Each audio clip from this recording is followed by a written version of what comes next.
Internet, I am David. And I'm Travis. And we're the Game Detectives. We've completed our rare month at this point, so now we're taking a natural progression from the N64 to the GameCube. Since the GameCube has played an important role in both of our lives, we thought we would start with one of the first games on the console, Luigi's Mansion.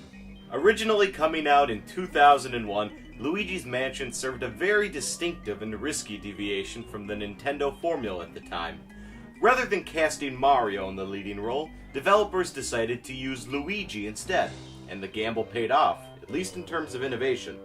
While the game itself may not be the best game on the system, it marked a departure from the traditional Nintendo model at the time. In Luigi's Mansion, you play as Luigi, who has to save Mario for once. Luigi uses the Poltergust 3000 to suck up the ghosts in the mansion, eventually facing off against King Boo to save Mario. As a game, Luigi's Mansion doesn't really fit into one genre. It borrows a lot from the Resident Evil franchise with its fixed camera angles and horror elements, but maintains a lot of that Nintendo charm. The game also includes a lot of puzzle elements because you need to solve puzzles to actually reveal the portrait ghost you need to suck up.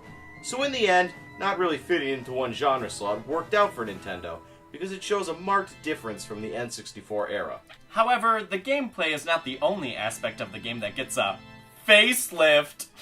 Before Luigi's Mansion, our hero in green never really got to have a spot in the limelight. But with Luigi's Mansion, he finally broke through. And we find out that he's actually an extremely endearing guy, even if he is a lot less brave than his brother. All throughout the game, Luigi is a scaredy cat, quietly humming along to the game's music or calling out Mario's name whenever something really scares him. He becomes a much more emotive counterpart to Mario. While his brother's face never changed, Luigi shows a range of emotions on his face in the game, from fear to happiness and everything in between. That worked perfectly well for the GameCube's launch as well. As a launch title, Luigi's Mansion served as an example of the best the system had to offer. Never before had a Nintendo game focused so much on the main character's face, because the hardware didn't really allow games to. But now, Nintendo was able to make a main character who could frown, scream, and smile, so they used Luigi's Mansion as an example of just how expressive their new characters could be. This gave Luigi a definitive character and personality, which adds to his charm. Unfortunately, the Poltergust 3000 isn't always the easiest weapon to wield, and a lot of the controls in the game can be a little difficult to use. Players use the analog stick to move Luigi, but use the newly added C-stick to point Luigi's flashlight or Poltergust. This feature was added in response to the DualShock feature that the PS1 adopted, but the N64 never had. But this doesn't work all the time, and it can be tricky managing both control sticks to effectively capture a baddie. But after a little practice, you can get used to it. Nintendo also added some analog triggers to the GameCube controller, and Luigi's Mansion uses them to great effect. Analog triggers, which allow for a range of sensitivity, would become a staple in pretty much every console to follow. Like Mario's Flood in Super Mario Sunshine, the analog triggers allow Luigi to use his vacuum to varying degrees and strengths, making the game seem more responsive to the player.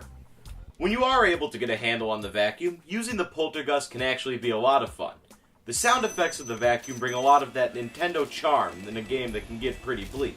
It's pretty fun that when you collect money or pearls with your vacuum, they make fun sounds. The vacuum also interacts nicely with your environment, being able to suck up curtains or other objects in order to solve puzzles. But not all of the features of the Poltergust are really used that well. The elemental abilities you get throughout the game aren't useful. You use them for a few puzzles or for killing specific, infrequent enemies, but besides that, they aren't used. They could have been integrated more into the boss fights besides just the Boolossus. For example, the fight against King Boo could include having to use the elements to douse flames or set something on fire. They just get really limited use, and you can only have one at a time, making it extremely tedious to go back and forth to get new elemental abilities. The boss battles as well in the game can get pretty tedious. Chauncey the baby is unexpected, and the shock factor that comes from fighting a gigantic baby makes this boss fight stick out in our minds. Bogmire has an interesting design too, but both of their boss battles are pretty slow and boring, and at the end of the day they just aren't fun. Boolossus, on the other hand, is a horrible boss that takes extremely long amount of time to defeat and offers no variation. You have to destroy the big Boo and then suck up all the regular Boos after it explodes. This boss fight takes a long time and offers nothing fun or interesting to the game. Unfortunately, the boss fight with King Boo is also a letdown. Like the worst boss battles, it gets really repetitive. You just have to suck in the spiked balls and blow them back at the Bowser suit to release King Boo, and then you suck him up, again and again and again. They could have at least included different stages to the boss fight, but it just ends up being an unmemorable slog. The Bowser suit comes out of nowhere, making it feel like the makers just kind of ran out of ideas, so they decided to throw Bowser in there.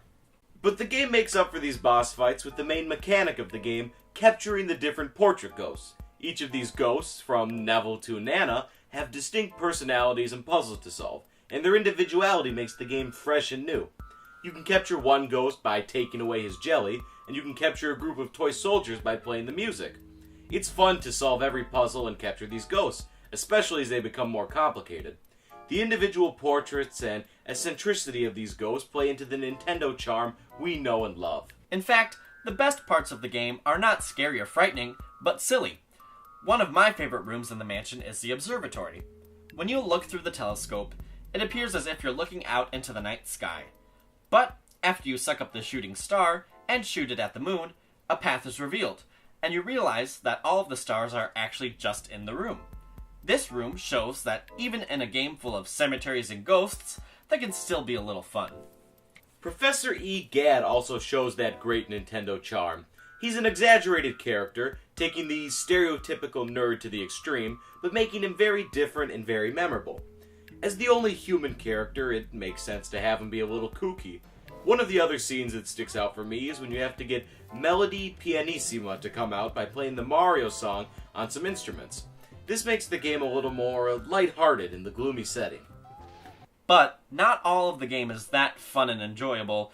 As we said before, Luigi's Mansion can get really repetitive, especially when you have to capture the 50 Boos in the mansion. Since they're ghosts, the Boos can escape through doors, forcing you to chase them down the hallways and into other rooms. It seems like you spent half the game just opening and closing doors. And this wouldn't be so bad, but Luigi moves so incredibly slow that it can be difficult to follow the Boos sometimes. And the Boos can possibly regenerate health the more time it takes for you to completely suck them up. This can make capturing a single Boo incredibly frustrating, and you have to capture 50 of them. But at least some of the names of the Boos are funny, but after 35 Boo puns, I needed a break.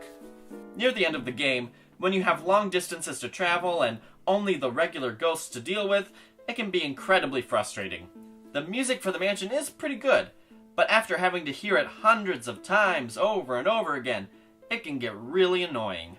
The numerous Boos and Luigi's extremely slow walking pace can make the game feel padded out sometimes, and that can be frustrating when the game is pretty short overall. Even new-time players could beat the game in less than 5 hours.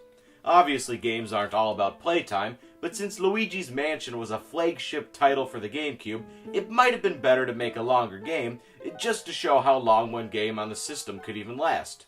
Despite the length of the game, and some of the more irritating parts, the game was pretty successful, especially in unveiling the GameCube to the public.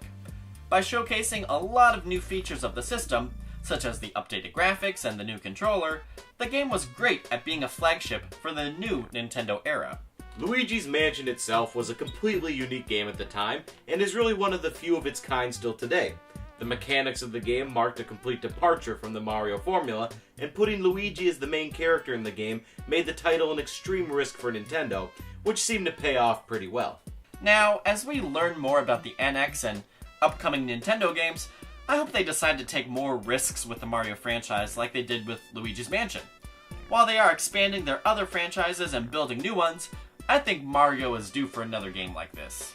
Or at least due for anything that isn't a linear get-to-the-end-of-the-flagpole platformer. So, that ends our analysis of Luigi's Mansion. Did you like it? Let us know in the comments. And we also want to know, what's your favorite musical? Like for Music Man. Comment for Little Mermaid Jr. See you next time.